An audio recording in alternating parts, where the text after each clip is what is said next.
Sonic, the heart of your system.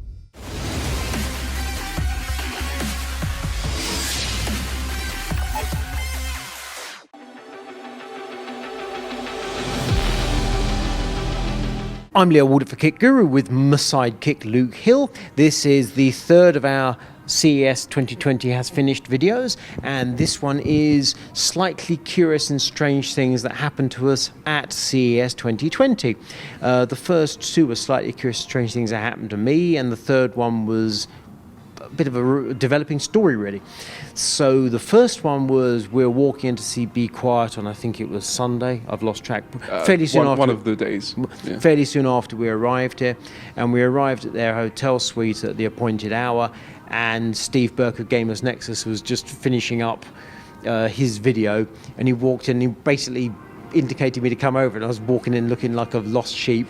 And so this stumbling, gibbering lunatic of a British person arrived on camera just as he's finished. And what I didn't know was his video had basically been ranting and raving about imperial units and freedom units and such like. So the context of, and then arrives the British person. And it was like, but I didn't know any of that. I literally arrived in the room 10 seconds before. So I literally arrived when Steve was doing the sign off, and it was just like, and I watched the video back, and it was just doubly, I found it very amusing. So lovely meeting you, Steve, as ever, and a very good video. But whether you choose to say imperial units, metric units or freedom units, that's entirely up to you. And then the other slightly curious thing was when we were at MSI. We arrived at the MSI room looking for the new AMD powered laptops, the Ryzen 4000 laptops. So they had the Alpha, which is the existing Ryzen 3000, and they had the Bravo, which is the new Ryzen 4000 laptops. So here's a tip, let's guess the new Ryzen 5000 next year is going to be called the Charlie.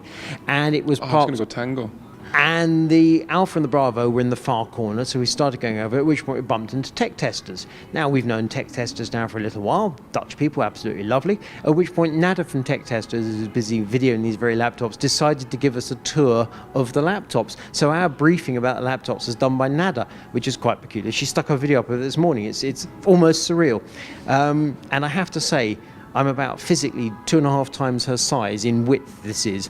It's just the most appalling shape, and unfortunately I'm turned in profile. So to everybody who knows me, I apologise because I just look a mess. It was just bloody dreadful. And now let's get on to tech, Okay, tech. which was the NUC situation. Yes. So we were chatting to a guy at the very start of CES, and he was saying, do you know about this thing Intel's doing with power supplies? They're going to go 12 volt only, and they're going to take out one of the aspects of the power supply, make the power supply slightly cheaper. And this is happening in the next few years. And a load of stuff's going to happen on the motherboards that's going to do the job instead. And it's going to raise the cost of systems. And did you know? And I said, well, what are you talking about? And then we saw it, and it's the new NUC. Yeah. And so we first saw a power supply from FSP. What do we see? I've done enough talking. Yeah, so we saw a power supply from FSP. It was just kind of your generic OEM style, just grey box, but it was 12 volt only, and I was interested. So no 3.3, no 5 volt, 12 volt only. And this, so no 24-pin connector? No 24-pin connector, so the 10-pin only connector. And this seems to be perhaps a sign of things to come in the future. I think that's what the consensus perhaps may be. And we thought that was the case until we then popped along to Cooler Master and saw a power supply, which is an SFX unit based on their current model, so still has the 5. We saw a chassis. Yes, we saw a chassis. We saw the power supply as well inside the chassis, based on a current SFX power supply, so still 3.3, still 5, still 12 volts.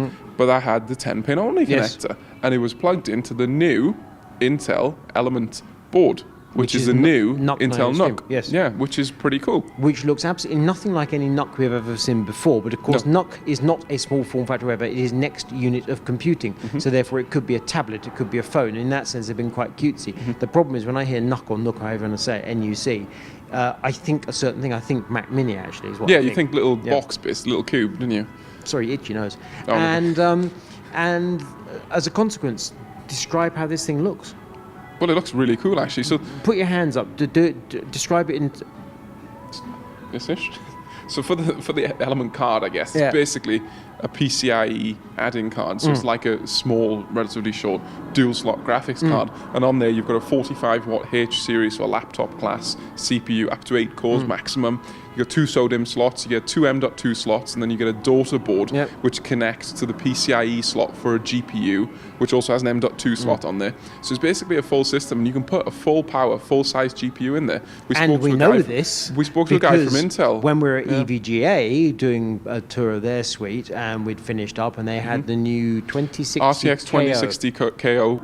Yes, so it looked and the guy was there in the suite trying out. He brought the NUC with him, and he was trying out the graphics card to see that it fitted, and it did. It did, yeah. He seemed to have some fun and games with the cabling because it was really close for comfort. The cabling design, he was telling me about the cabling design, and this is on the Intel, so the formerly Ghost Canyon, the specific chassis and the power supply that they've got.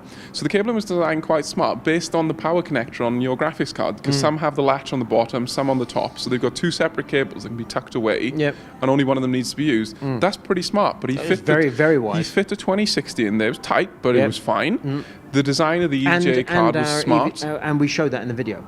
So check the video for that. We also saw they had an Asus 2070, so one of the smaller 2070s in there. And they said in their lab they've been doing testing. Of course, it doesn't fit specifically in their chassis, but with a 2080 Ti. And we saw the Razer version with the 2080 Ti, which looks like a Core X external GPU dock, that kind of form factor. Very premium, so aluminium, glass, just pulls out with a single latch. Looks really cool.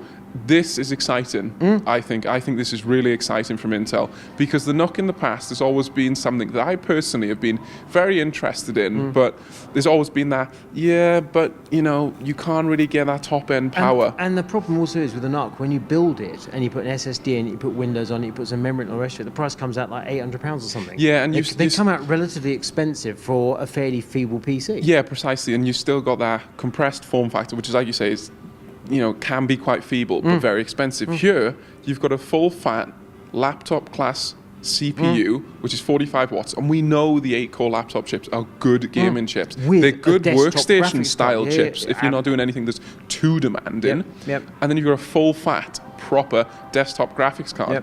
And the important thing here, I said, right, okay, I know if you want to go to a bigger chassis or a bigger graphics card, you can just buy one of the new chassis. So maybe the Cooler Master standalone chassis.